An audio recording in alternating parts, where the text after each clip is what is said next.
अल्लाहु अकबर।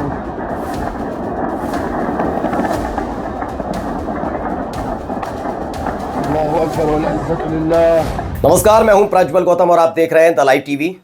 आज middle east में खासतौर पर सीरिया से जुड़ी बहुत महत्वपूर्ण खबरें हैं। अभी थोड़ी देर पहले मैंने आपको दिखाया था कि हमास को लेकर, हमास के साथ सीज फायर को लेकर खबरें चल रही हैं, लेकिन इन सब के बीच सीरिया में एक बहुत बड़ा घटनाक्रम घट गया है। एक बड़े शहर पर कब्जे की खबर है। असद सरकार के हाथ से वो शहर फिसल गया, इस तरह के दावे किए जा रहे हैं, लेकिन एक तस्वीर ने हलचल मचा दी है। वो तस्वीर है एक लड़ाकू विमान की, और ऐसे एक दो नहीं, कई लड़ाकू विमान इन विद्रोही संगठन के पास चले गए। इसका दावा वीडियोस के जरिए और तस्वीरों के जरिए किया गया है। कौन सा वो शहर है, कहां से बड़े बड़े हथियार और ये लड़ाकू विमान असद सरकार की नाक के नीचे से इन विद्रोहियों ने उठा ली है, तमाम चीजें आपको दिखाने जा रहा हूं। साथ आपको लेकर चलूंगा यूक्रेन भी, जहां भारी तबाही हुई है। तो चलिए वीडियो की शुरुआत करेंगे, लेकिन उससे पहले एक छोटी सी अपील आपसे करना चाहूंगा। ज्यादा से ज्यादा लाइक, कमेंट और शेयर करिएगा, एंगेज होइएगा।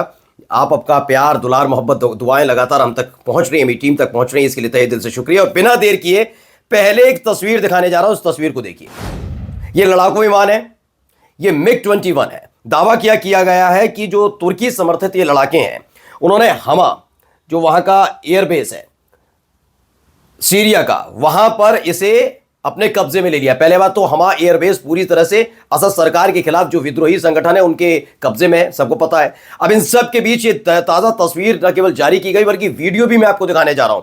इसमें आपको दिखेगा सीरिया के जो एयर आर्मी डिफेंस सिस्टम है उसकी ये तस्वीर है। देखिए, इसमें आपको नजर आ रहे हो, वीडियोस भी मैं आपको दिखाने जा रहा हूं। बताया गया है कि उनकी जो वायुसेना वहां से भाग गई और पूरा एयरबेस पूरी तरह से खाली हो गया, और उसके बाद इन विद्रोही संगठनों ने वहां पर कब्जा किया और उनके हाथ में अब ये। अब सोचिए, कल तक क्या हो रहा था, कभी इदलिब की बात, कभी हमा की बात, फिर उसके बाद हुम्स का भी जिक्र हुआ। बताया गया अलेप्पो में भी यहां पर रशियन आर्मी और जो सीरिया की आर्मी है वो लगातार एयर स्ट्राइक कर रही थी, ठीक है। अब इनके हाथ में अगर ये MiG-21 विमान है तो ये क्या करेंगे? विद्रोही संगठन भी उसका इस्तेमाल कर सकते हैं, और ये इस्तेमाल कितना भयानक हो सकता है और कितना प्रभाव बढ़ चुका है, अब आप समझिएगा। ये वीडियो देखिएगा। एक, दूसरा, ये तीसरा, चौथा, 4 लड़ाकू विमान तो इस वीडियो में ही नजर आ रहे हैं कि ये 4 तो MiG-21 विमान इस समय विद्रोहियों के हाथ में है, और ऐसे कई और विमान है। पूरा का पूरा एयरबेस इनके पास है, जिसमें बताता हुआ एक कोई संवाददाता है, वो प्रेस का व्यक्ति, वो बताता हुआ नजर आ रहा है कि ये पूरा एयरबेस अब हाथ से फिसल गया है असद सरकार के। चलिए अगली खबर भी आपको मैं दिखाऊंगा, लेकिन उससे पहले ये तस्वीर जरा गौर से देखिएगा। ये जो व्यक्ति है, इनको लेकर दावा किया गया, ये अमेरिका की तरफ से $10 मिलियन के इनामी है, लेकिन ये ही पूरी रणनीति वहां पर रच रहे हैं। क्या है? हयात तहरीर अल शम के नेता अबू मोहम्मद अल जुलानी, जैसे हाल ही में अलेप्पो में एक CNN के इंटरव्यू में दिखाया गया था, जबकि अभी भी अमेरिका के विदेश विभाग ने इसके ऊपर $10 मिलियन का इनाम घोषित कर रखा है। यानी एक तरीके से ही उनकी नजर में आपराधिक व्यक्ति है, लेकिन उसके बावजूद CNN पर नजर आता है। और अमेरिका किस चीज को सपोर्ट कर रहा है? असद सरकार के खिलाफ खड़े इन विद्रोहियों को सपोर्ट कर रही है। तो दोहरा चरित्र नजर आ रहा है। मैं ये नहीं कह रहा कि कौन सही है कौन गलत है, ये नहीं है, लेकिन अमेरिका एक तरफ इन्हीं लोगों को आतंकवादी भी कह रहा है, अपने भाई $10 मिलियन का इनाम घोषित करने का मतलब क्या है, और दूसरी तरफ इन्हें मदद भी दे रहा है, समर्थन कर रहा है, और दूसरी तरफ इन्हें आतंकवादी भी कहता है। दोनों काम एक साथ किए जा रहे हैं। फिलहाल एक और तस्वीर जारी की गई, और देखिए दोनों की तस्वीर है, जुलानी है और ज़ेलेंस्की। जी हाँ, यूक्रेन के राष्ट्रपति हैं, व्लादिमीर ज़ेलेंस्की हैं, उनकी तस्वीर, दोनों की तस्वीर जारी करके लिखा है कि एक जैसी पोशाक लेकिन अलग अलग स्थान वाली नाटो की कठपुतलियां हैं। इन्हें पपेट्स बताया गया है कि दोनों की दोनों कठपुतलियां हैं जो नाटो देशों के इशारे पर अपने पड़ोसी देशों के साथ कर रहे हैं। एक है ज़ेलेंस्की और एक है जुलानी। खैर, अगली और तमाम वीडियोज हैं, वो भी आपको दिखाता चलता हूं। एक और शहर फिसल गया हाथ से, ऐसा दावा किया गया। ये तस्वीर देखिएगा, क्योंकि उनके चेहरे फोटो लगा हुआ है और उस पर डंडे मारे जा रहे हैं, नीचे कुछ लोग खड़े हुए हैं। कहाँ की ये वीडियो है, कहाँ की ये खबर है, दिखाऊंगा। पहले वीडियो आप देखिएगा किस तरीके से बिहेव किया जा रहा है। और इसी एक और खबर ने अब तक 3-4 शहर जो मैंने बताया, इदलिब तो था ही था, अलेप्पो था ही था, अलेप्पो के बाद आपने होम्स का सुना, हमा का सुना, भी हमा की खबर भी दिखा दी, हमा एयरबेस उनके हाथ से चला गया। इसके बाद एक नया शहर आ गया है, ये है अस-सुवेदा। अस-सुवेदा ये शहर है, इसके लिए दावा किया गया है कि ये भी हाथ से फिसल गया है और विद्रोही संगठन यहां पर डेरा डालकर बैठ गए। और किस तरह का बिहेव हो रहा है आप देख सकते हैं उनके नेताओं के साथ। एक और वीडियो निकल कर आई वहीं से अस-सुवेदा से, जहां पर फ्री सीरिया आर्मी जो है उनके हाथ से फिसल गया है शहर और विद्रोहियों के हाथ में चला गया। वहां इस तरह के हालात बनते हुए नजर आ रहे हैं। एक एक वीडियो, एक एक तस्वीर, इसीलिए मैं आपको दिखा रहा हूं। अब कई और खबरें निकलकर सामने आई हैं।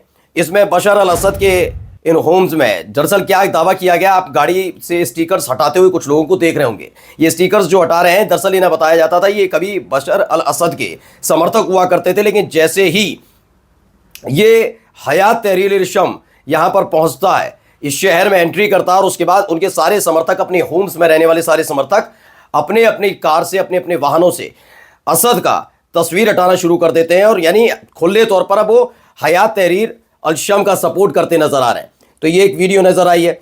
और भी कई तस्वीरें फ्री सीरियन आर्मी की तरफ से बताया गया। दारा से ये तस्वीरें निकल कर आई। दारा इलाका भी इस समय बड़ी तरीके से इस संघर्ष से जूझ रहा है। आमने सामने दोनों तरफ से है, यानी एक तरफ विद्रोही संगठन और एक तरफ सीरिया की आर्मी एक दूसरे पर हमला कर रही है, और उस वक्त की तस्वीरें निकलकर सामने आ रही हैं। यानी कुल मिलाकर किस तरह के हालात हैं सीरिया में, ये दिखाता आपको चल रहा हूं। एक और तस्वीर वहीं से दारा इलाके से ही निकलकर सामने आई है। बताया गया है कि ये भी हाथ से फिसल गया है। इसकी पुष्टि करती हुई ये तस्वीरें, वीडियोस निकलकर सामने आए। सीरिया के दारा इलाके में भी विद्रोही संगठन लगातार अपने पैर जमा चुके हैं। इन तस्वीरों के वीडियोस के जरिए बताने की कोशिश की जा रही है। एक और वीडियो है दारा से, ये साउथ सीरिया में पड़ता है, जिसमें बताया गया है कि सीरियन अरब आर्मी ने ये दारा इलाका छोड़ना शुरू कर दिया है। It's withdrawal from Dara south Syria, और उस वक्त की ये वीडियो निकलकर सामने आई है। एक इसी से जुड़ी एक और है, होम्स की ही वीडियो है, जिसमें आप देख सकते हैं रात के वक्त की वीडियो है, और इसमें बताया गया कि defence work against Syrian national army drones, जो सीरियन अरब आर्मी है वो ड्रोन का इस्तेमाल करके हमले कर रही है। ये इन तस्वीरों वीडियो में निकलकर सामने आया। चलिए अब अगली खबर जो इससे जुड़ी हुई है, क्या और हो रहा है वहां पर, यह जानना बहुत जरूरी है, क्योंकि अभी एक बड़ा अपडेट निकल कर आया। अपडेट क्या है? मिस्र और जॉर्डन, इन दोनों ही देशों से मदद मांगी गई थी असद सरकार की तरफ से। उन्होंने कहा था आप हमारी मदद कीजिएगा, ये क्या हो रहा है, लेकिन इन्होंने दावा किया गया कि उन देशों ने मना कर दिया, हम आपकी कोई सपोर्ट नहीं कर पाएंगे, कोई मदद नहीं कर पाए। अब कहा क्या जा रहा है, इन पर दबाव डाला जा रहा है। असद से कहा जा रहा है कि निर्वासित सरकार बनाने के बारे में कहा गया है। ये किसके हवाले से खबर आई? WSJ के हवाले से। सीरिया के खिलाफ तोपखाने की गोलीबारी और हवाई हमले की तैयारी में है इजराइल। सीरिया गोलन जो बॉर्डर है उनका, उस पर अपनी ब्रिगेड को लगातार तैनात किया जा रहा है, यानी तैयारी इधर से भी चल रही है। वहीं मिस्र और जॉर्डन दोनों के अधिकारियों ने सीरियाई राष्ट्रपति बशर अल असद से देश छोड़ने और निर्वासित सरकार स्थापित करने के लिए आग्रह किया है कि आप देश छोड़ दीजिए और एक नई सरकार यहां पर बनेगी। पिछले हफ्ते ही उनकी पत्नी और बच्चे दमिश्क छोड़कर मॉस्को चले गए, जबकि उनके बहनोई जो हैं वो UAE यानी संयुक्त अरब अमीरात चले गए। अब असद ने तुर्की से हस्तक्षेप करने और विद्रोही संगठनों को आक्रमण करने से, मतलब हमला करने से रोकने की गुहार लगाई है, जबकि UAE, मिस्र, जॉर्डन और इराक समेत कई देशों से खुफिया सहायता और हथियारों के लिए निवेदन किया था कि भेजिएगा, लेकिन उन्होंने मना कर दिया कि हम आपकी इसमें कोई मदद नहीं करने जा रहे हैं। यहीं इसी बीच एक बड़ी खबर ने और असद सरकार को झटका दिया होगा कि एक तरफ देखिए कि लगातार शहर दर शहर उनके हाथ से फिसल रहे हैं, उनके हथियार, उनके लड़ाकू विमान जा रहे हैं, कोई देश सपोर्ट कर नहीं रहा, उल्टा कह रहा है कि देश छोड़कर भाग जाओ। ये असद बशर अल असद से कहा जा रहा है, ऐसा दावा किया जा रहा है। ब्लूमबर्ग की रिपोर्ट आ जाती है, उसमें क्या बताया गया, रूस के पास इस वक्त असद को बचाने का कोई प्लान नहीं है, और जब तक सीरिया की सेना अपने पदों को छोड़ना जारी रखेगी तब तक उसकी कोई भी उसका प्लान नहीं है। यानी खुद पहले मजबूत होना होगा, उसके बाद ही रूस उनकी कोई मदद कर पाएगा, ऐसा दावा किया जा रहा है। एक और खबर है जो रेरम नोवारम की और इंटेल ब्रेकिंग की तहत आई है। इसमें क्या बताया गया, देश के दक्षिण में स्थित, यानी कि सीरिया के दक्षिण में स्थित लेबनान, जॉर्डन ने सीरिया के साथ अपनी सीमाएं बंद कर दी। यानी लेबनान और सीरिया दोनों की सीमाएं बंद हो चुकी हैं, लेबनान जॉर्डन की सीरिया से लगती हुई। बताया गया है कि तहरीर अल शम के हाथों ओम अल कसाब भी चला गया। HTS अब होम्स के से पहले वाले जिले में है, यानी बिल्कुल होम्स में पहुंच चुकी है और एंट्री करना बाकी रह गया है। वहीं एक खबर आई तुर्की से, क्योंकि बार बार तुर्की से भी अपील की जा रही थी असद सरकार की तरफ से, तो कहा गया, एक राजनयिक सूत्रों ने बताया, नोवास्ती को बताया कि तुर्की को शनिवार को दोहा में अस्ताना प्रारूप, एक अस्ताना फॉर्मेट है, उसकी बैठक करने जा रहे हैं, जिससे सीरिया में शांति स्थापित हो सके। उन्होंने कहा कि अंकारा सीरिया में एक राजनीतिक प्रक्रिया शुरू करने की वकालत करता है और दमिश्क में से इस जो तय किया गया है इसकी तरफ बढ़ने की लिए निवेदन करेगा कि भैया इसको लेकर आगे चला जाए। ये देखिए इसको दूसरी खबर भी यही है। तो ईरान के विदेश मंत्री अरगाची सीरिया में चल रही घटनाओं के संबंध में अस्ताना फॉर्मेट के लिए पहुंचे हैं, चर्चा करने के लिए दोहा पहुंच गए। अब दोहा सीरिया और बशर अल असद के भाग्य का फैसला करेंगे। दोहा और सीरिया आज बताया गया 7 दिसंबर को सीरिया पर अस्ताना फॉर्मेट की बैठक कतर में दोहा फोरम में आयोजित हो रही है, जिसमें रूस, ईरान और तुर्की के विदेश मंत्री पहुंचेंगे, बातचीत कर रहे हैं। जिसके बाद सीरिया अरब गणराज्य और उसके राष्ट्रपति यानी बशर अल असद के क्या आगे उनके साथ होने जा रहा है, क्या भविष्य है, उसको लेकर पूरी चर्चाएं की जानी है। रूस का यह मौजूदगी भी बहुत महत्वपूर्ण है।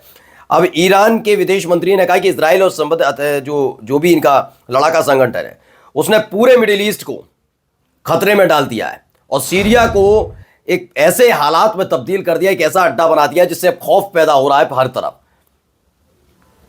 अब आते हैं दूसरे देश की तरफ, जो महत्वपूर्ण वीडियो भी है। ये देखिए, यहां हंगामा हल्ला ये सब चल रहा है। कहां की वीडियो है मैं जरा आपको बताऊंगा। पहले 1-2 वीडियोस आपको दिखाता चलता हूं कि किस तरीके से फिर से सड़क पर उतरे हैं प्रदर्शनकारी। फिर से का मतलब इसको पहले भी मैं दिखा चुका हूं, वहां पर हुआ था, लेकिन तकरीबन 3-4 दिन तक वहां कोई हो हल्ला हंगामा, किसी तरह का कोई विवाद नहीं हुआ और फिर से वहीं ऐसे ही हालात बनते नजर आ रहे हैं।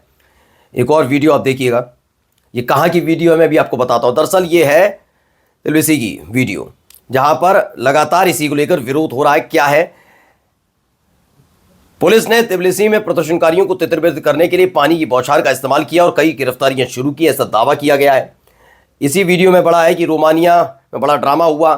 संवैधानिक न्यायालय जो वहां का कॉन्स्टिट्यूशनल कोर्ट है उसने एक फैसला सुनाया कि कुछ दिन पहले हुए राष्ट्रपति चुनाव के नतीजे रद्द किए जाते हैं। पहले दौर को रद्द करने का कोर्ट का फैसला आया जब स्वतंत्र उम्मीदवार के तौर पर कैलिन जॉर्जिस्को रूस के हस्तक्षेप के आरोपियों के बीच 2 सप्ताह पहले दौरे में लगभग कहीं से भी आगे निकल गए। तो ये दावा किया गया और उसके बाद यहां पर विद्रोह शुरू हो गया। कई और वीडियोस भी हैं, मैं दिखाता चलता हूं आपको। देखिए, उठा कर पुलिस ले भी जा रही है। जो प्रदर्शन कर रहे हैं, प्रदर्शन बहुत ज़बरदस्त तरीके से चल रहा है। देखिए, यहाँ पर डिस्पर्स करने के लिए यानी भगाने के लिए वहाँ पर हर तरीके का इस्तेमाल किया जा रहा है। पुलिस भी सड़क पर है, वाटर कैनन का इस्तेमाल किया जा रहा है। वीडियो में दिखाया जा रहा है कि वहाँ किस तरीके से तिब्लिसी में लोग सड़क पर उतराए, पहले प्रदर्शन हुआ और उसके बाद उन्हें तितर बितर करने के लिए काफ़ी मशक्क़त करनी पड़ रही है। ये भी वहीं से वीडियो निकलकर सामने आई है। तो इसमें बताया TSS जो संवाददाता है, तास के जो संवाददाता, तास का मतलब समझ लिए रूसी न्यूज़ चैनल है, उसने बताया कि पुलिस ने तिब्लिसी में एक रैली में लोगों को की बड़े पैमाने पर गिरफ्तारियां की।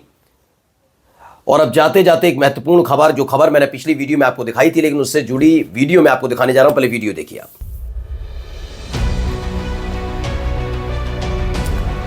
तो ये वीडियो मैं आपको बता दूं ये कहां की है। दरअसल जो हमला मैंने आपको बताया था कि यूक्रेन पर एक हमला किया गया रशिया से, 2 दक्षिणी समूह के मिसाइल बलों ने यूक्रेनी नौसेना के सतह के जहाज़ों के 30वें डिवीज़न पर सबसे ज़बरदस्त तरीके से हमला किया, सिम्फराफोल को मारा है। उसके बाद बताया गया 2 की मौत हुई है, 15 लोग घायल हुए हैं। जहाज़ के खड़े होने की जगह हमले की पुष्टि करने वाले फुटेज के बारे में जानकारी दी कि ओडेसा इलाका है वहाँ का, उन्होंने जानकारी दी है कि हाँ ऐसा हुआ है और कई यूक्रेनी क्षेत्र भी छोड़कर भाग रहे हैं क्योंकि यहाँ हमले बड़े तेज़ हो गए। इसी हमले की ये वीडियो निकलकर सामने आई थी और उसकी जिसका जिक्र मैंने पहले खबर आपको दिखाई थी, लेकिन उसका वीडियो जब अब आया तो आपको दिखाना बहुत ज़्यादा ज़रूरी हो जाता है। देखिए, एक हमला होता है, उस वक्त की ये वीडियो है। तो कुल मिलाकर अब एक बार फिर से जो संघर्ष अभी थोड़ा ठंडा पड़ता हुआ नजर आ रहा था रूस और यूक्रेन के बीच, वो भी भड़क उठा है। नाटो सेना की मौजूदगियों को लेकर भी कई तरह की खबरें हैं, लेकिन सबके बीच सीरिया वाकई हाथ से फिसलता हुआ भी नजर आ रहा है। नमस्कार। द लाइव टीवी, सच सबसे आगे।